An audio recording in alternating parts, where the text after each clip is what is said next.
Bismillahirrahmanirrahim. Assalamualaikum warahmatullahi wabarakatuh.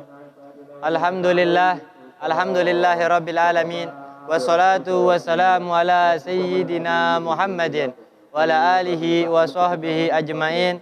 La haula wa la quwata illa billahil aliyyil azim. Amma ba'du, alhamdulillah ala ni'matil Islam wal iman wa Ramadan wa qafa bihim min ni'mah.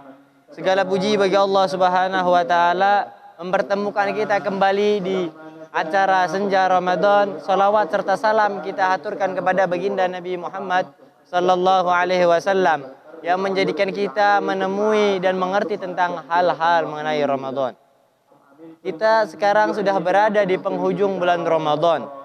Kita berada di 10 akhir bulan Ramadan, yang mana dikatakan 10 akhir bulan Ramadan adalah pembebasan dari api nerakanya Allah Subhanahu wa taala.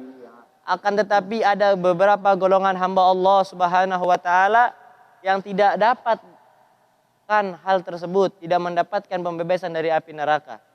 Yaitu dikatakan oleh baginda Nabi Muhammad sallallahu alaihi wasallam, di antaranya adalah orang-orang yang durhaka terhadap orang tuanya.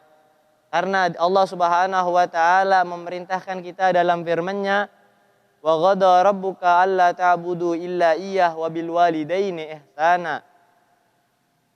Allah telah tetapkan untuk tidak menghamba kecuali kepada Allah Subhanahu wa taala, dan berbuat baiklah kalian kepada orang tua kalian.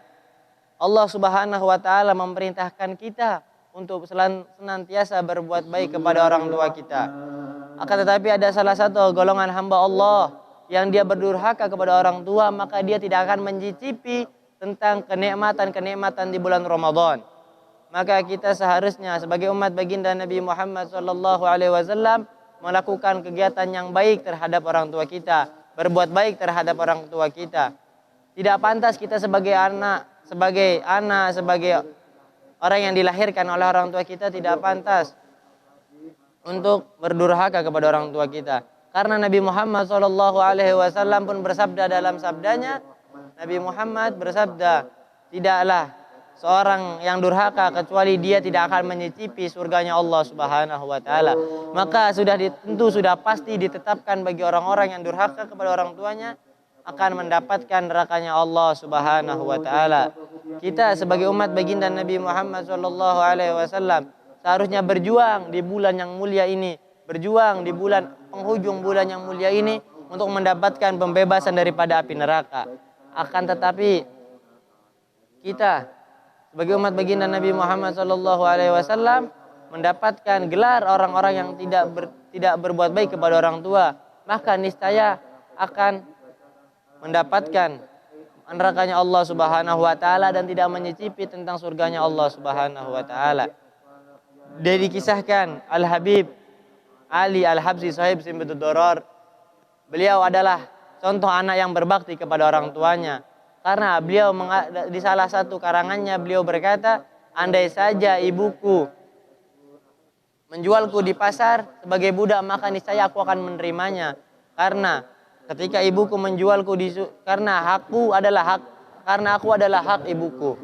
Maka dari itu kita sebagai umat baginda Nabi Muhammad SAW meneladani tentang Al-Habib Al-Imam Ali Habsyi.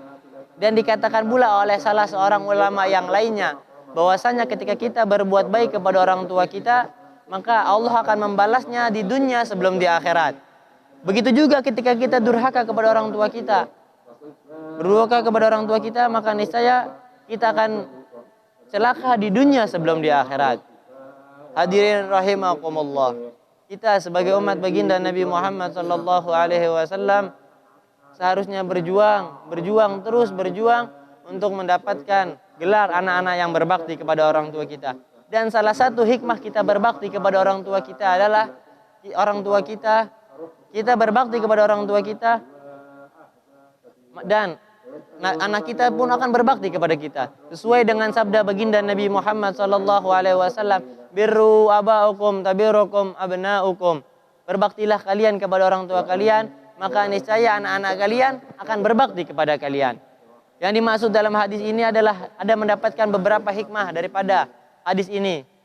Salah satu di antara hikmahnya adalah yang pertama, kita diberikan panjang umur. Untuk apa? Untuk kita merasakan anak kita berbakti kepada kita. Yang kedua, kita mendapatkan menemui anak kita berbakti kepada kita. Nah, maka apabila kita ingin dibaktikan oleh anak kita, maka niscaya kita harus berbakti pula kepada orang tua kita. Hadirin yang dirahmati Allah Subhanahu wa taala. Kita sebagai umat baginda Nabi Muhammad sallallahu alaihi wasallam sudah jelas diperintahkan oleh Allah Subhanahu wa taala bahwasanya perintah berbakti disandingkan dengan perintah tidak menyekutukan Allah Subhanahu wa taala. Begitu pula kita ketika Allah memerintahkan disandingkan dengan perintah yang berat, maka di situ juga ganjarannya juga mendapatkan ganjaran yang baik. Begitu juga ketika kita melakukan perintah Allah yang digandengkan dengan perintah yang berat pula dan kita melanggarnya, dan di situ kita akan mendapatkan balasan yang berat pula dari Allah Subhanahu wa taala. Hadirin yang dirahmati Allah Subhanahu wa taala, mungkin ini yang dapat kami sampaikan. Semoga kita dijadikan anak-anak yang berbakti kepada orang tua kita, dijadikan anak-anak yang tergolong mendapatkan kebahagiaan di dunia dan di akhirat sebab orang tua kita. Maka sekian dari Al-Faghir.